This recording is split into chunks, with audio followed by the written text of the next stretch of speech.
Over the past 4,000 years, some 34 bloody conflicts have occurred near the city of Megiddo and all along the fertile fields of the Jezreel Valley.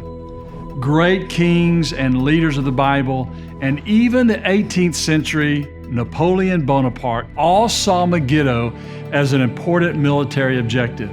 But why? Why was Megiddo so important? And why does the book of Revelation speak of Megiddo as Armageddon?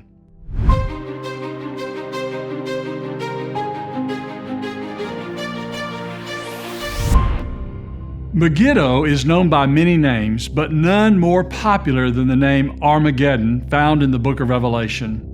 Armageddon comes from the Hebrew word har, meaning hill or mountain, and the Greek name Megiddon from the town known as Megiddo. Armageddon, or the hill of Megiddo, is literally situated on a hill or artificial mound called a tell, and is located on the eastern side of the Carmel mountain range, approximately 15 miles east of the Mediterranean. A tell is an Arabic word meaning mound, and on this artificial mound, archaeologists have found successive civilizations built one right on top of the other. As one civilization or town was destroyed, eventually another was built on top to take its place. The earliest of these cities belonged to the Canaanites, who built massive walls for protection and established a fortified entrance on the northern side of the city, one during the 18th century and the other near the 15th century. Not far from the gate stood the palace of the Canaanite kings. It was large and elaborate with rooms built around a courtyard. Gold jewelry and ivory artifacts found in the palace treasury provide evidence of the wealth of the kings of Megiddo and their political and commercial links with neighboring lands and cultures. There was also a large grain silo and storehouses, which indicates that this was a highly important city and a center for commerce and trade. Megiddo also had a unique underground water system which came from a spring outside the city walls. To protect that spring, Megiddo covered over the opening and dug a 230-foot long tunnel for city inhabitants to reach the spring from within the city walls.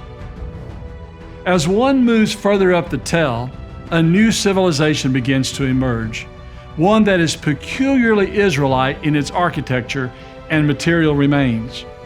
The construction of a casemate wall, a 6-chambered Solomonic gate, a 4-roomed pillared house, and the remains of numerous animal stables are present with room for hundreds of horses.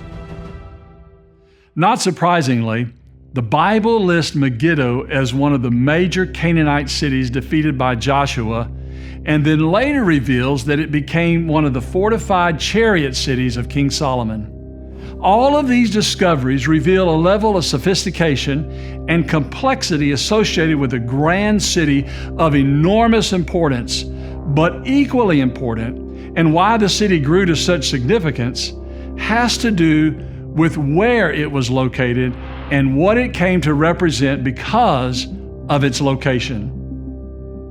The name Megiddo means a place of crowds, and over the centuries, multitudes of individuals have either inhabited this ancient city or passed by it on the way to either trade towns and rival countries.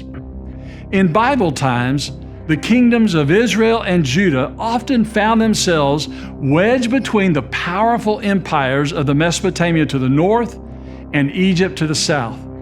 With the Mediterranean on the west and the Arabian desert to the east, this geographic region became a land bridge for caravans of traders and conquering empires.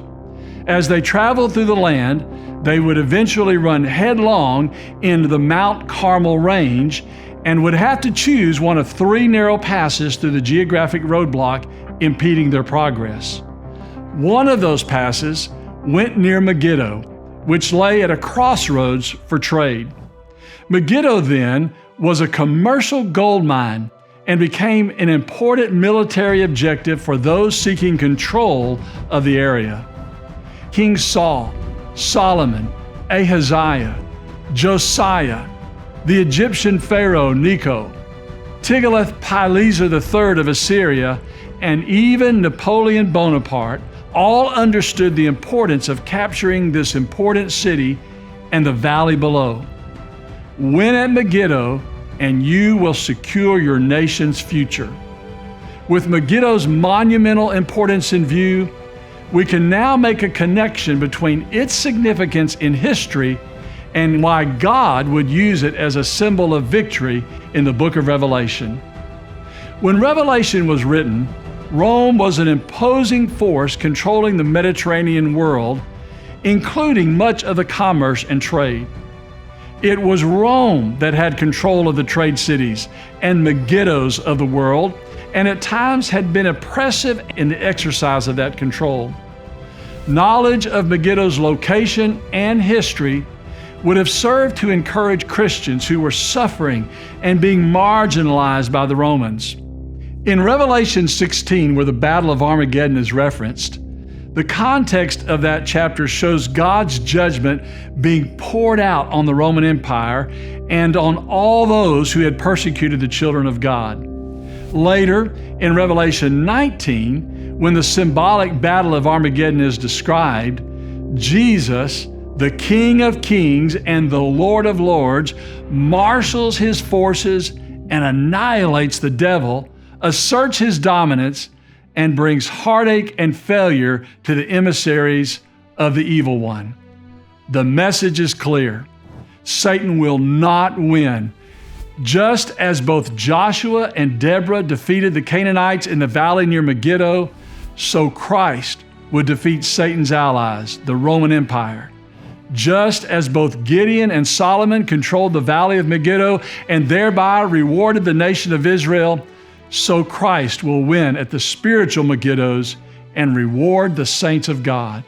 Thus, the Battle of Armageddon revealed in the book of Revelation isn't a literal battle to be fought someday near the tell of Megiddo, but rather it's a symbol of good triumphing over evil and of Christ dominating Satan and his allies. To this day, Megiddo continues to stand as a symbol for control and dominance, but it also stands as a reminder of the accuracy and the reliability of the Bible. Its history, location, and the discoveries made here are yet another reminder of the important connections between faith and fact right here in the land of the Bible.